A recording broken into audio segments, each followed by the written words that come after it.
భార్యాభర్తలన్నాక, స్నేహితులన్నాక, అక్క చెల్లెళ్ళన్నాక, అన్నదమ్ములన్నాక, కుటుంబ సభ్యులన్నాక సవాలక్ష గొడవలుంటాయి. అలాగే మనం పనిచేసే ఆఫీసుల్లో గూడాను ఒకరికొకరికి అందరికీ ఒకరు నచ్చాలని లేదు. ప్రతి ఒక్కరికి ఒక్కొక్కరికి ఒక్కొక్కరు నచ్చుతూ ఉంటారు. అందరిలో గూడా సఖ్యత ఉండాలని లేదు.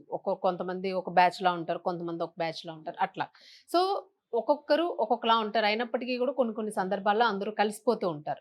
సో, అలా ఉండాలి. అలా ఉండాల్సింది పోయి ఈ మధ్య కాలంలో ఏమైపోయిందంటే, అసలు ఒకరిని ఒకరు ఏదైనా అంటే అస్సలు దాన్ని ఏమాత్రం గూడా వాళ్ళు తీసుకోలేకపోతున్నారు. అత్యంత సీరియస్‌గా తీసుకుంటూ ఉన్నారు.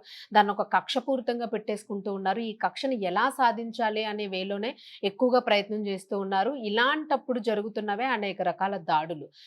ఆడవారైనా, మగవారైనా ఎవరైనా గూడా. సో, పూర్తిగా ఇదేంటంటే హత్యలు చేసేయడము, వాళ్ళ మీద దాడి చేసేయడము, కత్తులతో పొడి చేయడము, ఇట్లాంటి వింత వింత ఘటనలు చేయడానికి పాల్పడుతూ ఉన్నారు. సో, సఖ్యతగా ఉండాల్సింది పోయి ఇలాంటి ఘటనలు సొసైటీలోను ఒక రకమైన భయాన్ని, ఆందోళనని కలిగిస్తున్నాయి. ఎందుకంటే ఉన్న 100% లోని ఇంచుమించుగాను ఒక 20% మంది ఇట్లా ఉంటే మిగిలిన 80% మంది గూడా మిగిలిన వాళ్ళ మీద ఇంపాక్ట్ పడితే వీళ్ళు గూడా ఎలా తయారయ్యే ఛాన్స్ ఉంటుంది. అంటే భయం లేకుండా పోతుంది అనే ఒక ఆందోళన కలుగుతుంది. రేపొద్దున్న నా భర్త అమ్మో! ఇలా ఏం జేస్తాడో నేనేమైనంటే, నా భార్య అమ్మో! ఏం జేస్తుందో, అమ్మో! మా కూతురినంటే ఆమె ఏం తిరగబడుతుందో, కొడుకునంటే వాడేం తిరగబడతాడో, నా ఫ్రెండ్‌ని ఏదైనా మాట అంటే వీడేం కక్ష పెట్టుకుంటాడో అని అసలు ఏదైనా మాట్లాడడానికి గూడా చాలా భయపడిపోతున్న పరిస్థితులు కనిపిస్తూ ఉన్నాయి సొసైటీలో ఇప్పుడు. సో, ఈ దీనికి సంబంధించి ఎందుకు జెప్తున్నానంటే, ఇట్లాంటి ఒక ఘటన భార్యాభర్తల మధ్య జరిగింది. చాలా చిన్న ఇష్యూ. ఏదో కర్రీలోని ఉప్పు జాలలేదో ఏదో సంథింగ్ సరిపోలేదు అని భర్త ప్రశ్నించాడు. దానికి ఆవిడకి కోపం వచ్చి ఆవిడ చేసిన ఘటన అసలు చాలా ఒళ్ళు గగురు పొడిచిందసలది వినంగానే, ఆ వార్త చూడంగానే.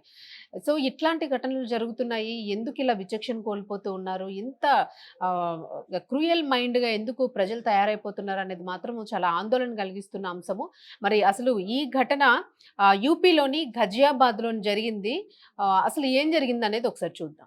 సాధారణంగా భార్యాభర్తలన్నా, కుటుంబ సభ్యులన్నా అనేక రకాల సవాలక్ష సమస్యలు ఉంటూ ఉంటాయి. కొందరు అప్పటికప్పుడే వాటిని పరిష్కరించేసుకుంటూ ఉంటారు. మరికొందరు మాత్రం వాటిని పదే పదే తవ్వుకుంటూ ఆ గొడవలను పెంచుకుంటూ పోతారు. ఆ దంపతుల మధ్య ఏదో సమస్య వెంటాడుతూనే ఉంటుంది. కూర విషయంలో గొడవ కారణంగా పట్టరాని కోపంతో తన భర్త నాలుకను కొరికేసింది ఒక భార్య. సంచలనం రేపిన ఈ ఘటన గజియాబాద్లో వెలుగు చూసింది. యూపీలోని ఘజియాబాద్‌లో ఈ ఘటన అక్కడ ఒక్కసారి ప్రజల్ని కుదిపేసింది. మోదీనగర్ ప్రాంతంలోని సంజయ్ నగర్ కాలనీలో విపిన్, ఈషా అనే ఇద్దరు దంపతులున్నారు. విపిన్‌కు 27 ఏళ్లు, ఈషాకు 22 ఏళ్లు.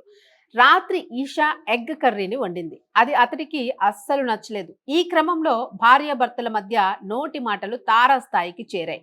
వీరిని అదుపు చేయడం ఇరుగు పొరుగు వారి వల్ల కూడా కాలేదు.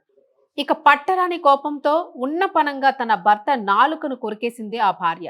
అర్ధరాత్రి అతని అరుపులు విన్న స్థానికులు వెంటనే పోలీసులకు సమాచారాన్ని అందించారు. బాధితుణ్ణి సమీపంలోని హాస్పిటల్‌కు తరలించారు. ప్రస్తుతం అక్కడ చికిత్స పొందుతున్నాడు విపిన్. ఈ ఘటనపై కేసు నమోదు చేసిన పోలీసులు దర్యాప్తు చేస్తూ ఉన్నారు. ఈశాని కొట్టి బంధించిన స్థానికులు పోలీసులకు ఆమెను అప్పగించారు. ఘటనకు సంబంధించిన కారణాలపై ఆమెను తీవ్రంగా విచారిస్తూ ఉన్నారు. విపిన్ తల్లి గీతా వెర్షన్ మరొకలాగా ఉంది. ఇద్దరి మధ్య గొడవలు జరుగుతున్నాయని, ఈషా తన కొడుకు నాలుక ముందు భాగాన్ని కత్తితో కత్తిరించిందని ఆరోపించారు. ఈ ఘటన ఎలా జరిగిందో తెలుసుకునేందుకు పోలీసులు దర్యాప్తు చేస్తూ ఉన్నారు. దీని వెనుక అసలు కారణాలు వేరేగా ఉన్నాయంటూ స్థానికులు మరో కథను చెబుతూ ఉన్నారు. ఈషా గతంలో ఒక యువకుణ్ణి ప్రేమించిందని, అతన్ని వివాహం చేసుకోవాలని కోరుకుందని అన్నారు. కానీ కుటుంబం ఆమెకు బలవంతంగా విపిన్తో వివాహాన్ని జరిపించిందట.